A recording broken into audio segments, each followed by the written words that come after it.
陳志雲同緋聞男友梁少忠阿 Terry 出席活動嘅時候大方合照，佢係咪你緋聞男友呢？我哋預計你都係會大方否認噶啦。咁但係點解你將 Terry 又提攜去你電台度做工作呢？我好開心佢肯加入商業電台，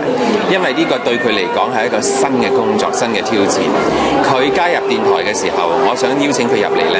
我都係預咗佢台前幕後都係要做，因為通過159集嘅訪問呢，我理解佢，同埋佢亦都有同我做過唔少訪問嘅，我亦都有見過佢同人哋做訪問嘅，咁我覺得佢係會做到。咁大家都係一個新嘅挑戰、新嘅嘗試啊！你即係對佢工作能力都好肯定，當然啦。陳志雲好欣賞 Terry， 同場嘅黃敏德又欣賞另一位男士，佢係邊位啊？其實我有一個佢係咪偶像？佢今晚都係攞獎係邊個？Yandy Lee，下晝因為 Yandy Lee係我個偶像，因為你教我學彈琴，所以你睇